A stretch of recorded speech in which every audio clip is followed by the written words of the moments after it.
Pessoal, muito obrigado pela presença de todos.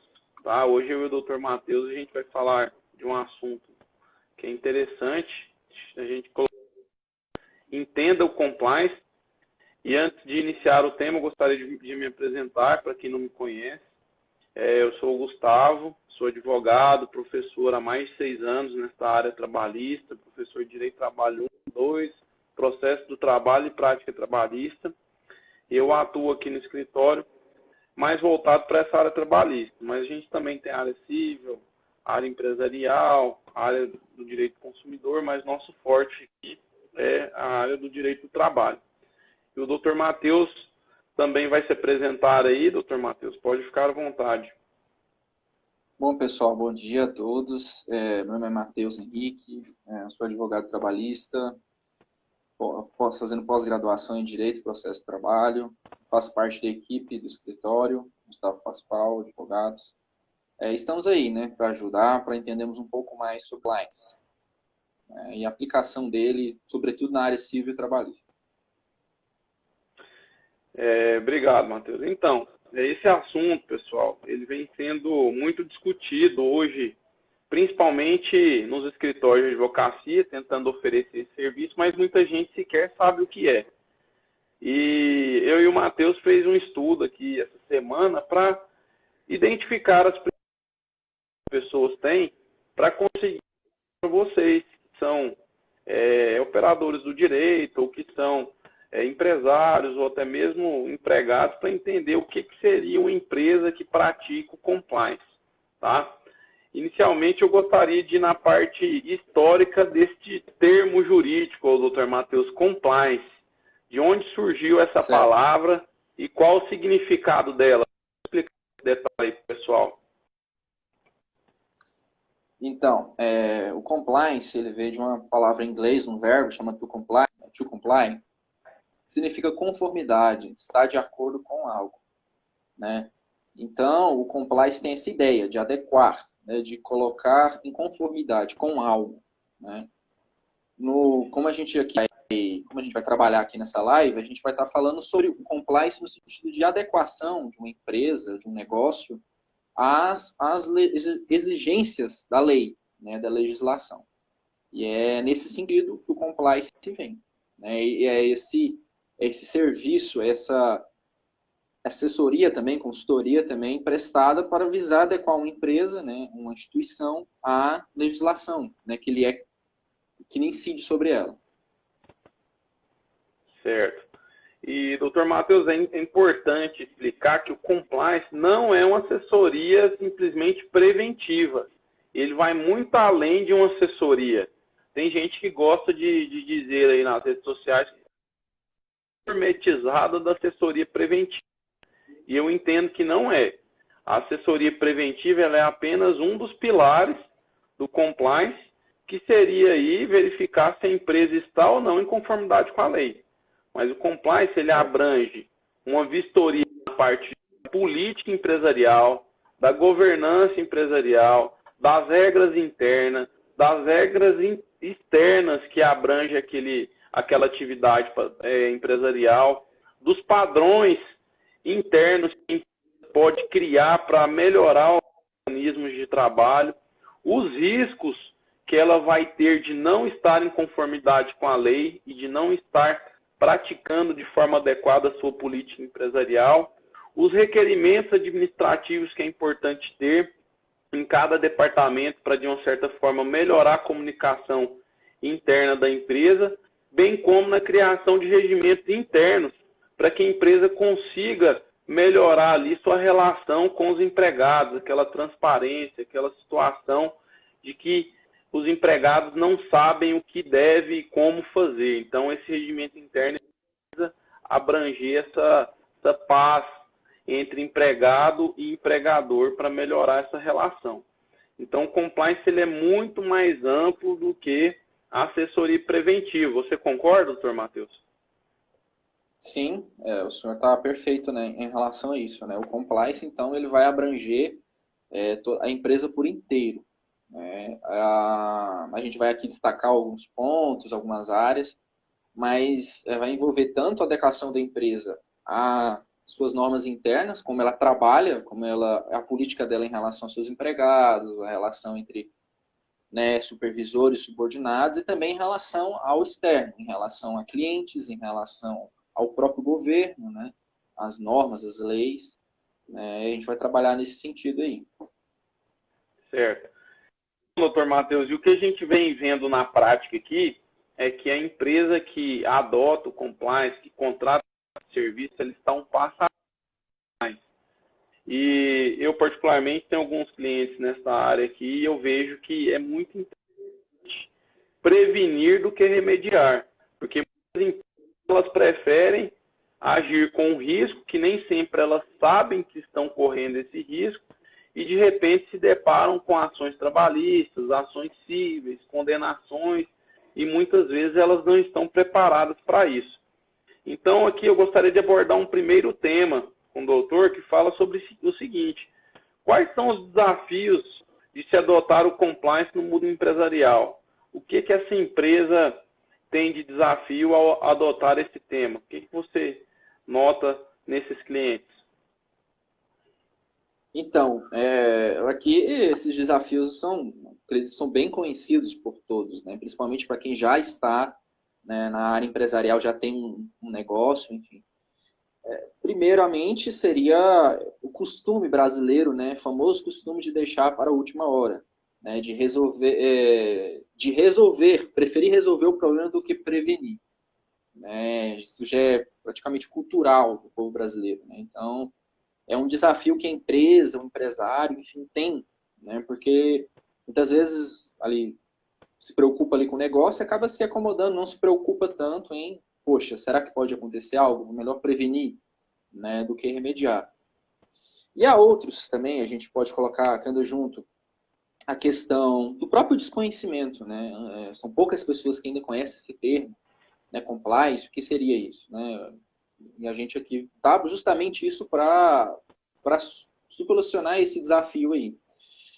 Também tem a questão, às vezes a empresa, né, o negócio, às vezes tem poucas demandas judiciais, ou não teve nenhuma, né, ainda não percebeu a necessidade. Então, prefere que não se envolver, né, e é mais ou menos por aí. Esses são os principais desafios aí para o crescimento, para a divulgação de compliance. Eu concordo, doutor Matheus. O que eu vejo na prática é que às vezes o empresário ele acha que sabe tudo e acaba levando do jeito que dá, ele faz as coisas sem conhecimento legal, e se vai dando certo ali, ele nunca teve um problema, ele se preocupa com isso. Então eu entendo que a empresa que preocupa antes do problema ser instalado, ela de fato já tem algo a mais do que essa empresa que não se preocupa. Né? Igual, eu acho assim, a empresa tem um gasto mensal com o contador, né? Que geralmente é para organizar toda essa parte contábil, de contra-cheques e tal, e etc. E por que não ter um custo mensal também com equipe verificando as normas, né, que abrange essa empresa de forma externa e por que não criar normas internas para que ela de fato fique segura, né? Essa seria a principal ideia do compliance, né? Manter a empresa em acordo com a legislação. Então, o empresário, eu acho que ele tem que parar com essa desconfiança, de deixar de última hora, de fato achar que tudo vai dar certo para finalmente chegar à conclusão de que esse serviço é importante, tá bom? E, doutor Matheus, eu expliquei aqui algumas áreas do compliance e é importante mencionar como os escritórios eles dão serviço para os clientes, porque não são todas as áreas que, às vezes, um escritório pode atender um determinado cliente. Então, assim, é importante explicar aqui para o pessoal que quem estuda direito, ele aprende ali um pouco sobre tudo, né? A gente aprende um pouco sobre direito tributário, empresarial, um pouco sobre civil, família, consumidor, previdenciário, penal e etc. Mas na hora de praticar isso, convenhamos, é difícil alguém ser bom em todas as áreas, tá? Então, para alguém especialista em direito dizer se você está ou não em conformidade com a lei, é importante mencionar que se aquele profissional não tem a competência técnica para isso, é importante que ele faça parcerias, para não ficar aquele clínico geral dando pitaco em algo que ele não tem a especialidade. Por exemplo, a gente aqui do escritório, a gente atua fortemente na área trabalhista e civil, mas se alguém me perguntar se ele está em conformidade com a parte criminal, com a parte tributária e até mesmo com a parte que eu diria assim, que pode envolver algum assunto que eu não tenha segurança assim, às vezes é melhor a gente indicar um parceiro para estar complementando esse serviço do que dizer que aquela empresa está em conformidade com a lei. O que você me diz sobre isso, Matheus? Você queria complementar algo? Não, concordo perfeitamente. A gente vai ter que trazer aqui para exemplos, né, do compliance sendo aplicado na prática. Então, até para o pessoal, para quem é empresário aí, ou sonha ter um negócio, né, ou para quem mesmo não é, mas para entender a importância desse serviço. Por exemplo, na área civil e trabalhista, aqui, que é o nosso carro forte aqui, o que a gente trabalha mais. Na área trabalhista, a gente tem, por exemplo, na elaboração de contratos de trabalho. Às vezes a empresa ali faz um contrato de trabalho escrito com um colaborador, com um funcionário, e às vezes ela não observa ali as exigências da lei, da CLT, da Constituição. Então, o compliance vem ali para auxiliar ali na elaboração para estar de acordo com a lei, que a lei exige, os direitos do empregado, horário, hora extra, essas coisas gerais do universo ali do direito trabalhista. Também a questão dos processos de admissão e demissão de funcionários, controle de jornada, a própria medicina e segurança do trabalho, né, tudo isso é abrangido pelo compliance trabalhista. Na área civil, né, que é uma outra área, a regularização de contratos com fornecedores, com clientes, e pagamento também de títulos de crédito. A gente pode colocar aí cheque, nota promissória, duplicata, enfim. Em tudo isso, há exigências da lei, né? A lei estabelece o que deve e o que não deve ser feito. E muitas vezes o empresário não tem conhecimento, na maioria das vezes. Então, o compliance vem justamente aí para auxiliar nesse próprio procedimento aí da condução aí da atividade empresarial, para que ele esteja de acordo com a lei. Qual que seria o objetivo, né? A gente vai estar explicando aí mais para frente, mas é justamente para evitar, exemplo, futuras ações judiciais, né? Tanto no caso da área trabalhista, de empregados que saem da empresa e entendem estar sendo lesados e entram aí com a ação trabalhista, ou então de clientes, fornecedores na área civil. Aí para a gente estar entendendo aí um pouco na prática como que o compliance pode ajudar o empresário, enfim, quem tem uma empresa ou um negócio. Então, doutor Matheus, o que eu gostaria de deixar claro aqui é que a empresa tem que ter esse interesse de estar em acordo com as leis, né? Porque o primeiro passo do compliance é solicitar toda essa documentação para que a gente consiga analisar. E como você aí explicou apenas a parte trabalhista e a parte civil, que é a que a gente se declara competente para fazer, esse seria o primeiro passo. A gente solicita tudo, vamos lá, contrato de trabalho, folha de ponta, eu quero os extratos de FGTS, como está sendo recolhido, as guias aqui de GPS, como elas estão sendo recolhidas, uma avaliação no e-social, como ele está sendo operado, sobre RH e DP, como que é essa comunicação entre eles, a parte de rescisão, como é feita, de aviso, contrato de trabalho, regimentos internos. E aí depois que a gente tem tudo nas mãos, é que é possível a gente verificar alguns erros. E é importante deixar claro aqui, doutor Matheus, que da mesma forma a gente poderia fazer na área civil, na área criminal na área Sim. previdenciária, na área, né, que você, advogado, se sentir competente para fazer. Porque já que a gente trabalha, às vezes, né, com ações judiciais, pedindo alguma coisa ou se defendendo de alguma coisa, a gente também tem competência para informar aquele empresário ali, aquela pessoa que queira abrir um negócio, como ela vai proceder para não errar. Porque, como eu disse aqui, pessoas querem economizar, querem ficarem tranquilas, mas não querem ter esse gasto inicial ou mensal e depois reclamam das ações, das multas que recebem, né? Então, eles já costumam contratar os advogados depois que o problema está instalado. Esse é a grande falha aí de vários empresários, e que nem sempre a gente consegue reverter depois que já está feito o problema, né? Então, assim, é importante fazer essa verificação mensal, porque como os contratos de trabalho eles são em regra por prazo indeterminado, pode ser que em alguma situação ali, em algum mês, exista alguma alteração que pode acarretar um problema futuro.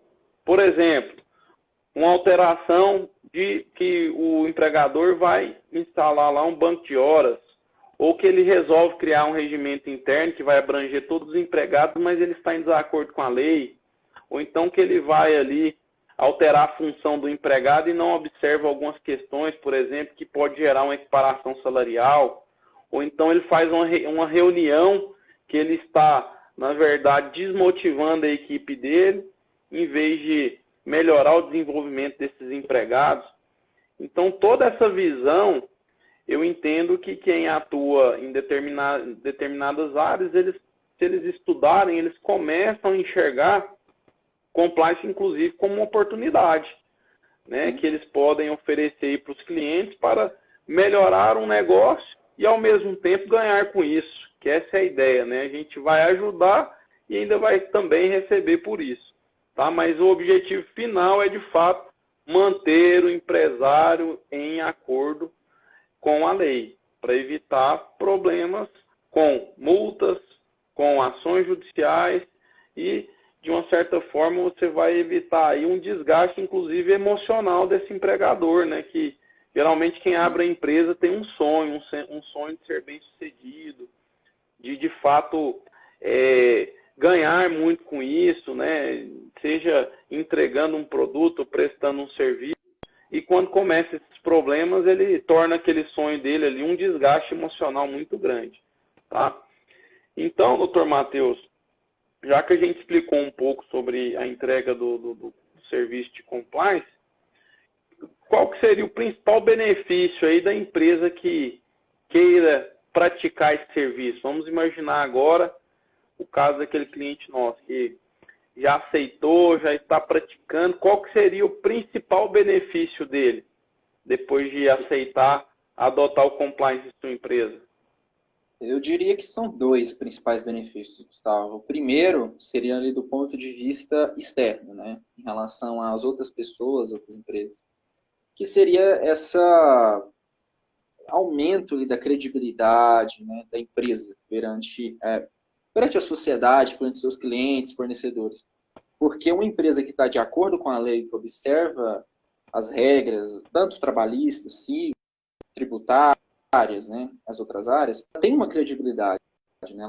Se a empresa ela não tem um problema, ela está de acordo com a lei, ela tem essa credibilidade, esse respeito, né, no meio. E, em segundo lugar, seria também a questão da prevenção, né, de demandas judiciais. Né? Essa prevenção de justamente problemas. Porque eu entendo que todos têm direito, né, à demanda judicial, ao processo, mas para uma empresa ser processada, ser demandada na justiça, é um problema, é um desgaste. Né? Porque se não for resolvido de forma amigável, não for resolvido extrajudicialmente, se levar um conflito para a justiça, né, para um terceiro julgar, no caso o juiz, representado pelo juiz, é um desgaste, é um problema. A empresa vai ter que gastar com advogado, vai ter que gastar talvez com possível acordo, né, ou condenação. Então eu vejo que são esses principais benefícios aí. Há outros, a gente pode colocar talvez às vezes do próprio, por exemplo, falando de forma interna, em relação aos empregados. Se a empresa cumpre com os direitos, né, que a legislação prevê para o funcionário, para o colaborador, de forma correta, de forma certa, o empregado se sente, ele vê esse cuidado que a empresa tem, ele se sente pertence, né, àquela organização, ele se sente cuidado, ele se sente bem no trabalho.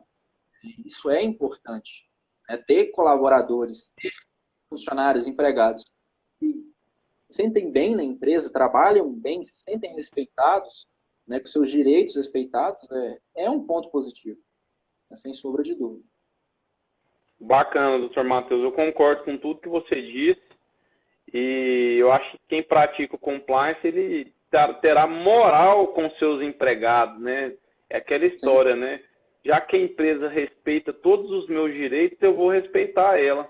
Diferente daquela empresa que aproveita dos seus empregados, né? Ela só quer sugar o que for possível ali, pensando somente em lucro, desrespeitando todos os direitos ali dos empregados.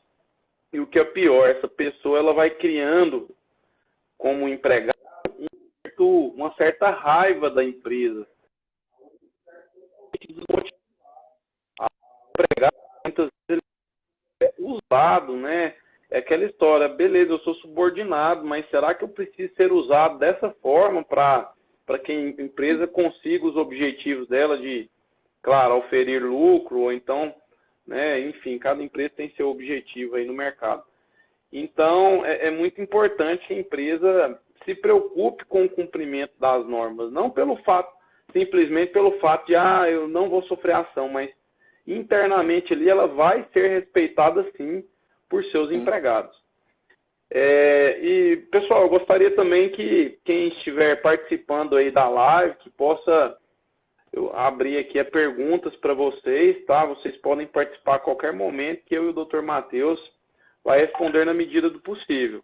E quem estiver gostando da live aí, compartilha, comenta aí com o pessoal que talvez possa se interessar por esse assunto, para a gente conseguir abranger mais pessoas aí com esta live. Mas, dando continuidade aqui, Dr. Matheus, outra questão importante é que as empresas, elas tenham que, de fato, praticar o que o compliance vai querer demonstrar para ela que ela tem que corrigir. Então, assim, é muito importante dizer nesta live as práticas que alguma empresa que adota o compliance vai ter que seguir. Eu gosto muito de falar nas minhas aulas da faculdade, principalmente quando eu estou na aula de prática trabalhista, que uma coisa é a teoria, outra coisa é a prática. Ou então, um exemplo básico, é muito normal a gente ir para um curso, seja qual for, e a gente sai de lá com a teoria e depois não pratica. Por exemplo, alguém que faz inglês e nunca conversou em inglês com alguém, alguém que faz lá um curso de cálculo trabalhista e de repente ele nunca fez um cálculo trabalhista, alguém que fez um curso de gestão e nunca geriu uma empresa. Então, assim, o que adianta teoria sem ter prática? Esse é o primeiro ponto que eu gostaria de chamar a atenção, porque se a empresa contrata um serviço de compliance e não pratica esse serviço de forma interna, eu diria que isso é jogar dinheiro fora. É mostrar para o próprio departamento financeiro que aquilo ali é uma despesa a mais e que não vai fazer diferença nenhuma. Então, a empresa que queira, de fato, ter um serviço de compliance acompanhando todos aquela abrangência que o compliance tem, que eu citei aqui nessa live, que eu vou falar de novo, a parte da política empresarial, da governança, das regras externas e internas, de toda a legislação que vai abranger aquela empresa, dos padrões que o compliance pode sugerir para que a empresa crie, para nada sair do padrão, dos riscos que o compliance vai colocar lá como prioridade de correção, dos requerimentos internos que um departamento pode fazer para o outro, ou de uma pessoa para outra, para ficar um negócio mais organizado, dos regimentos internos que podem ser criados. Então, beleza, o compliance vai fazer tudo isso. Mas e aí, a empresa vai querer colocar em prática ou não? Então, se a empresa não estiver disposta a colocar em prática tudo que o compliance sugerir, né? Porque o compliance ele não vai ser a parte administrativa, ele vai fazer um serviço de verificação parecido com de auditoria, né? Aqui no escritório, por exemplo, a gente tem um checklist, a gente chama de checklist, e a gente coloca uma coluna lá de como proceder em cada situação, a descrição da fundamentação legal que fala sobre essas questões e depois os riscos de não cumprir o que a gente está orientando. Aí a gente pode auferir esses riscos de maneira mais objetiva. Por exemplo, isso aqui é de risco baixo, isso aqui é de risco médio, isso aqui é de risco alto. Então, qual que você vai corrigir primeiro, empresário? Os de grau alto, para depois passar para os de grau médio e, finalmente, ir passando para a correção dos itens de grau baixo. E, assim, ela estaria entrando em conformidade com a lei. E eu diria uma coisa, doutor Matheus, é difícil encontrar alguma empresa que está totalmente em acordo com a lei. Sim. Porque, assim, na prática, a gente sempre se depara com empresários que acham que estão fazendo tudo certo, mas não tem essa certeza e o compliance acaba verificando alguns itens que ele pode melhorar. A intenção aqui é sempre melhorar, tá?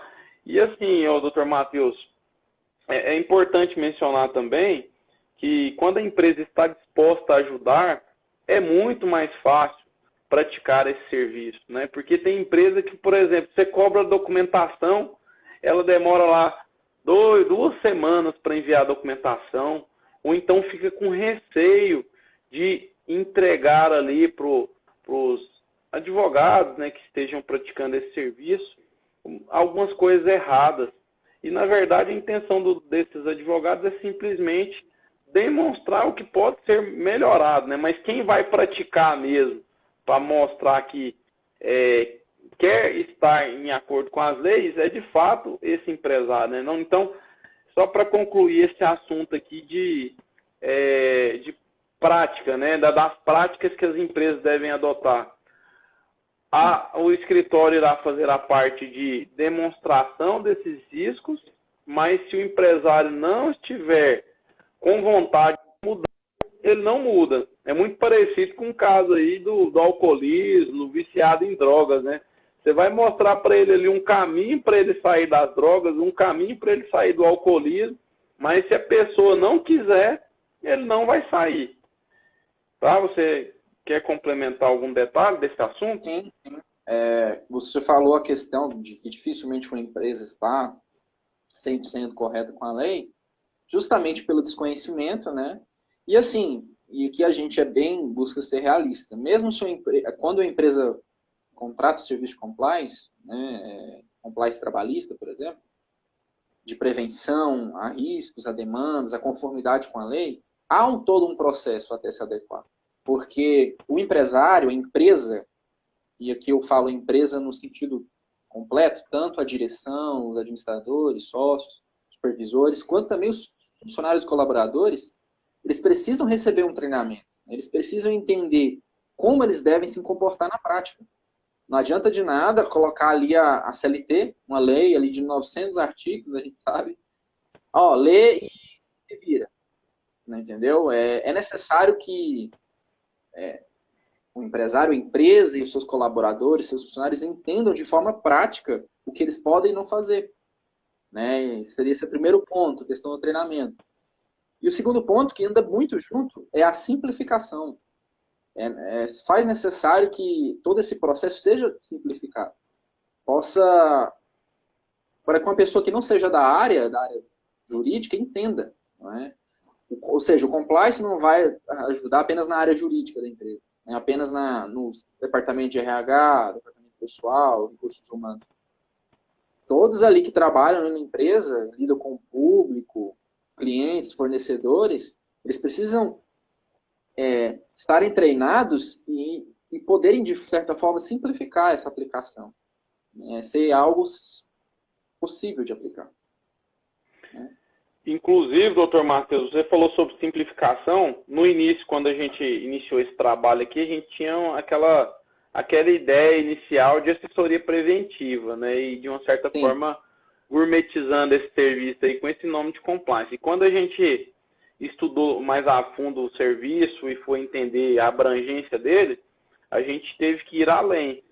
E eu notei que na prática isso foi muito bom, porque a pessoa que contrata esse serviço, às vezes ela cria expectativa de uma coisa e de repente a gente entrega mais, a gente mostra outras coisas que podem ser melhoradas. Então, e como simplificar isso?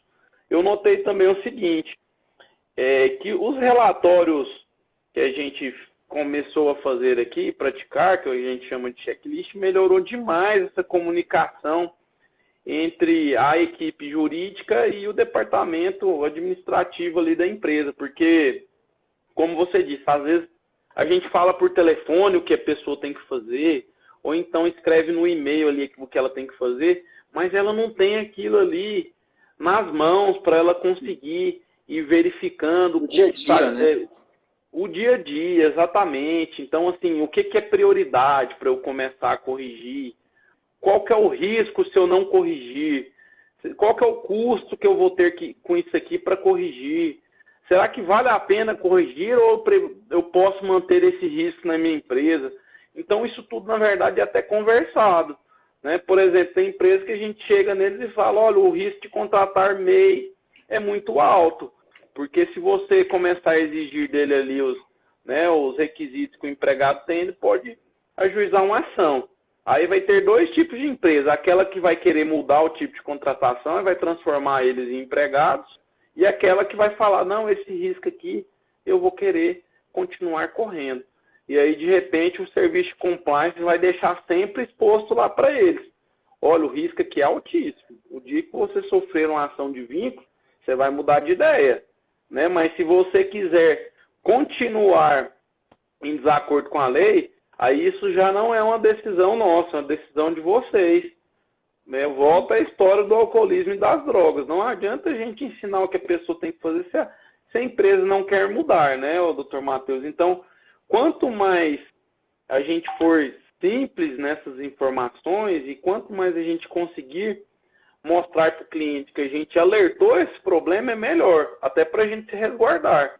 É Com muito certeza. melhor a gente apurar todos os erros que a empresa está cometendo do que deixá-la sofrer alguma ação para depois ela chegar no escritório de advocacia e falar o seguinte, nossa, vocês nem me falaram sobre isso, eu tinha que seguir essa norma aqui, uma NR e tal, do Ministério do Trabalho, e vocês não me falaram. Eu tinha que ter feito esse reajuste salarial aqui, e vocês não me falaram. A convenção colocou esse direito aqui, e vocês não me alertaram. Então, o compliance, o Dr. Matheus, ele vai na frente ali da empresa para apurar os erros. E aí a empresa tem que querer mudar. Né? Bom, e dando continuidade ao assunto, Dr. Matheus, eu queria que você explicasse aqui sobre alguns itens que, na verdade, o compliance, ele vai além da prevenção jurídica, né? Na questão de mostrar para a empresa que ela está em acordo com as leis. Né? Então, tem alguns itens do compliance que eu confesso que geram muitas dúvidas nas pessoas que contratam esse tipo de serviço. Por exemplo, a parte ali que a gente fala de política da empresa, de padronização, de governança. Vamos falar exclusivamente desses três itens, porque eu diria que são os que mais geram dúvidas e os que mais, assim, as empresas não sabem o que fazer para melhorar essas questões. Tá? Se você quiser falar só sobre um, ou sobre dois, ou sobre os três, pode falar, mas eu vou complementando aqui depois que você terminar seu raciocínio. Ok. Então, primeiramente, a questão da governança, né?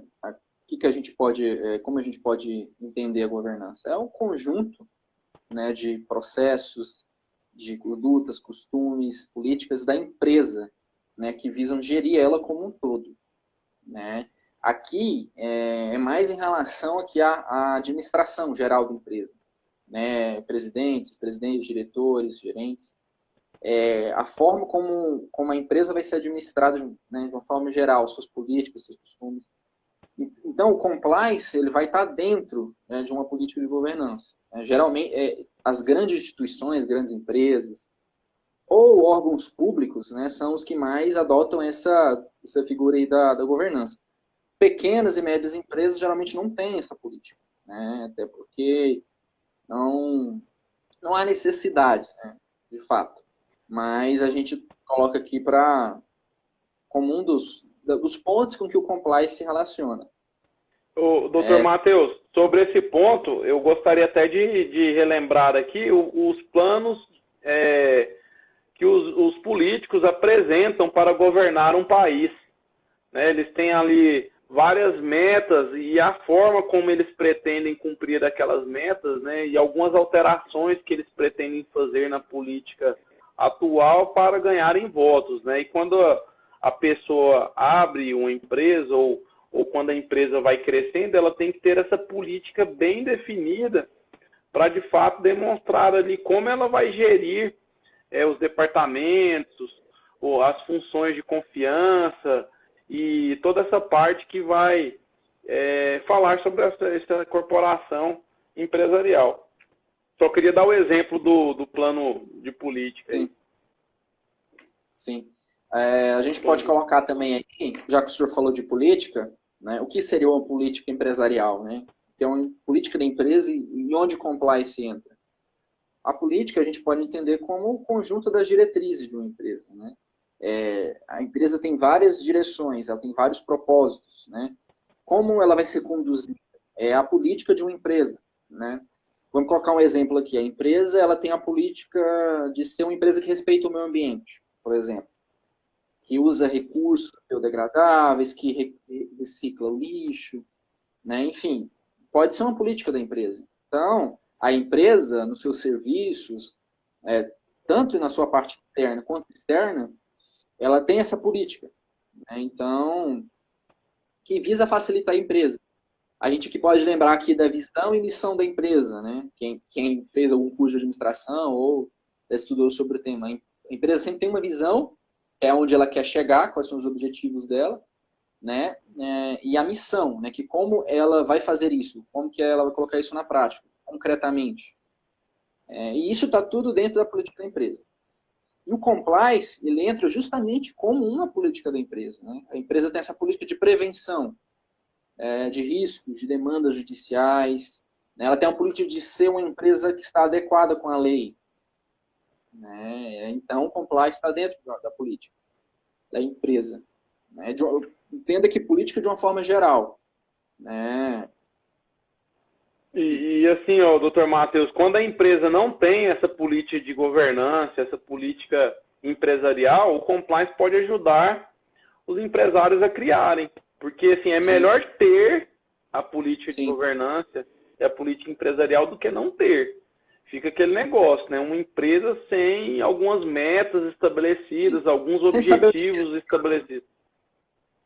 A empresa, quando ela nasce, ela tem que saber aonde ela quer chegar, né? Eu sei que muitos visam dinheiro e tal, oferir lucros, mas e aí? Qual que é o benefício que a sua empresa traz para a sociedade, né? O que você pretende ganhar com aqueles clientes ali que contratam o seu serviço, que compram o seu produto?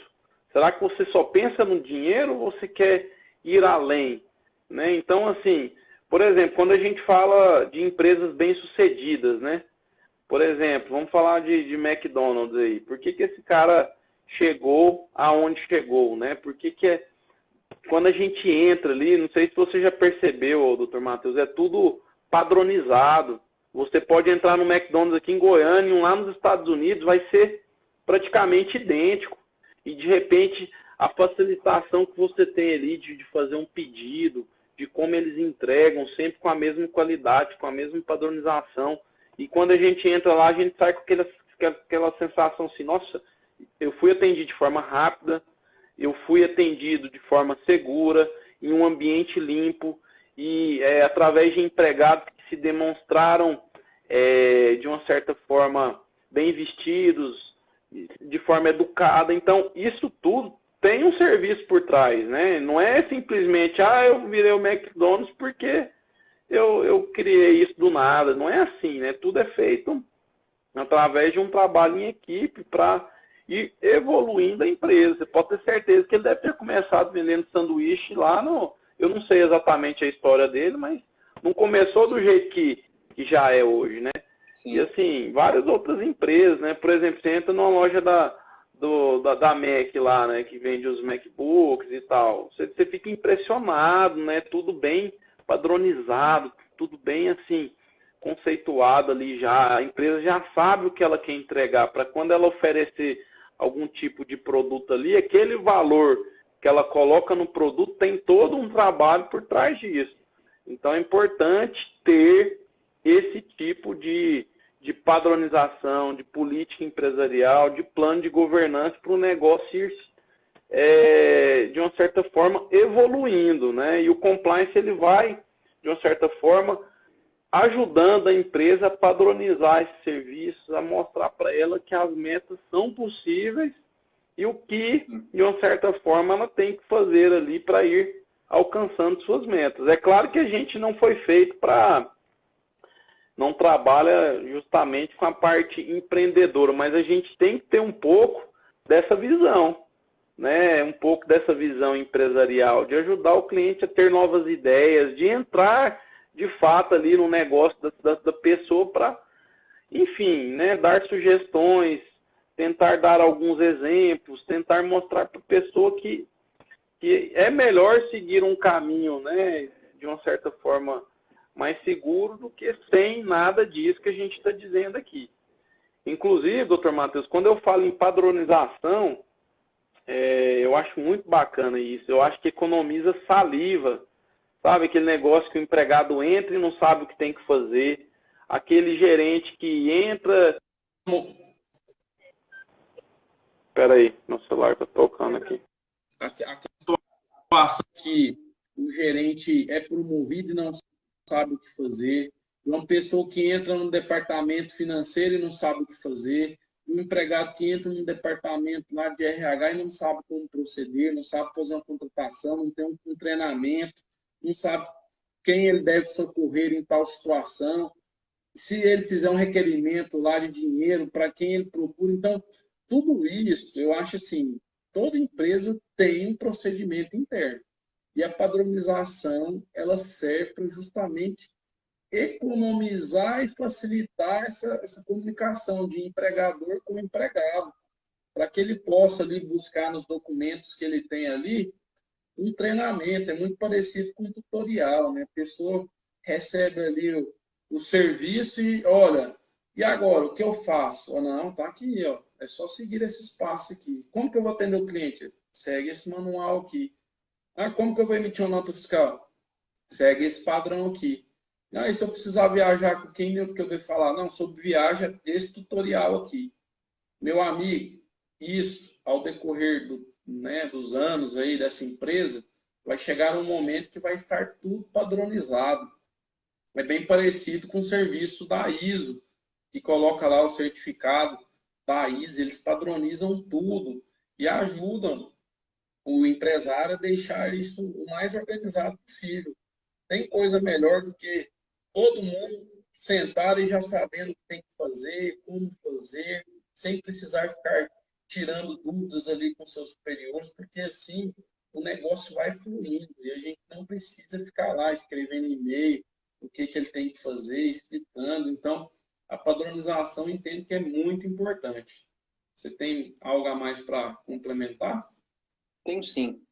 Isso envolve tanto padrões quanto a questão, né, que a gente falou da política da empresa, que seriam os seus valores, né?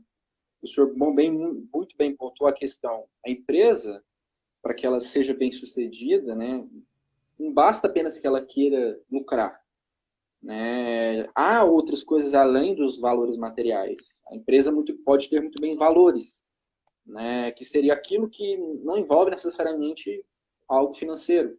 A empresa tem um valor ético, ela busca ter um valor ético elevado. Então, ela vai buscar estar de acordo com a lei, tá tudo sempre transparente. Então, é um valor que a empresa tem. Né? Ela quer ser... Se é uma empresa, por exemplo, de ensino, uma escola, enfim, uma escola de cursos, ela busca trazer um valor de conscientização, de ensino. Então, não vai apenas você pegar apenas a questão financeira, né? Bacana, doutor E Matheus. o compliance, ele vem justamente para adequar a empresa, buscar estar adequando a empresa, o empresário e seus colaboradores ao que a lei exige, ao que a legislação, né, para que ela possa ter sucesso aí no que ela, de fato, ela já quer, ela já é, que ela quer ser, onde ela chegar. Beleza. Doutor Matheus, eu acho que a gente conseguiu abordar aqui todos os temas do compliance, tá?